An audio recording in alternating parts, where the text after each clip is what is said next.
अस्सलामु अलैकुम वरहमतुल्लाह। यौम आशूरा यानी 10 मुहर्रम उल हराम के नवाफिल पढ़ने का क्या तरीका है, आज की इस वीडियो में हम यही जानेंगे।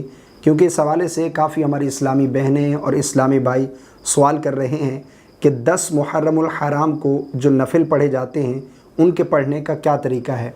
क्योंकि इससे कबल पिछली वीडियो में हमने उन 10 कामों का जिक्र किया था जो 10 मुहर्रम उल हराम को हमें करने चाहिए, जिन कामों का करना बाइसे सवाब है, उनमें नवाफिल पढ़ने का भी जिक्र था। तो काफ़ी इस्लामी बहनों ने सवाल किया है कि आप इस पर वीडियो बनाएं कि नवाफिल पढ़ने का क्या तरीका है। तो देखें, नवाफिल पढ़ने का बिल्कुल आसान तरीका है। सबसे पहले हम नियत करेंगे, और नियत क्या है? नियत असल दिल का पुख्ता इरादा है। नियत करेंगे कि मैंने नियत की 2 रकात नमाज नफिल की वास्ते अल्लाह तबारक व तआला के, मुँह मेरा काबे शरीफ के। उसके बाद तकबीर तहरीमा कहकर हाथ बांध लेंगे, अल्लाहु अकबर कहते हुए हाथ बांध लेंगे। और ये जो मैं तरीका बता रहा हूँ ये इस्लामी बहनों के लिए भी है और इस्लामी भाइयों के लिए है, यानी मर्द औरत दोनों के लिए यही तरीका है। उसके बाद अल्लाहु अकबर कहते हुए हम नमाज शुरू करेंगे, हाथ बांध लेंगे। फिर सबसे पहले हमने सना पढ़नी है, सुबहानक अल्लाहुम्मा व बिहम्दिका व तबारकस्मुका व तआला जद्दुका वला इलाहा गैरुक। मुकम्मल सना पढ़ेंगे। सना पढ़ने के बाद फिर हमने आऊज़ु बिल्लाहि मिनश शैतानिर रजीम बिस्मिल्लाहिर रहमानिर रहीम पढ़ेंगे। उसके बाद फिर सूरह फातिहा की तिलावत करेंगे, मुकम्मल सूरह फातिहा पढ़ेंगे।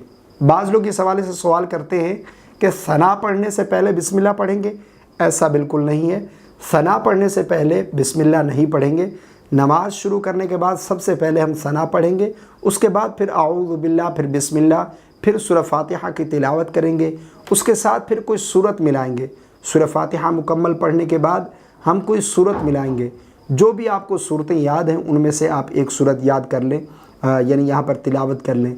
अगर आपको एक ही सूरत याद है, बाज़ लोग कहते हैं कि हमें एक ही सूरत याद है, इसके अलावा हमें कोई सूरत याद नहीं है, तो याद रखिएगा अगर एक ही सूरत याद है तो आप हर रकात में वही सूरत तिलावत कर लें, कोई हर्ज नहीं, आपकी नमाज हो जाएगी। मान लो आपको सूरह इखलास याद है, कुल हुवल्लाहु अहद, ये सूरत याद है तो ये सूरत तिलावत करेंगे। उसके बाद फिर रुकू करेंगे, रुकू की तस्बीह पढ़ेंगे, सुबहान रब्बियल अज़ीम 3 मरतबा, 5 मरतबा या 7 मरतबा। फिर रुकू से खड़े होंगे, समिअ अल्लाहु लिमन हमिदा रब्बना लकल हम्द।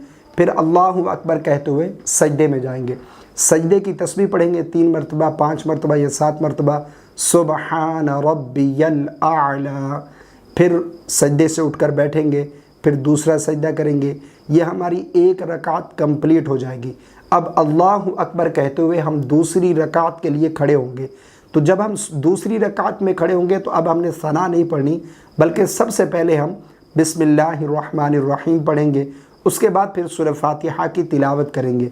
फिर जो सूरत आपको याद है उनमें से कोई एक सूरत तिलावत करेंगे।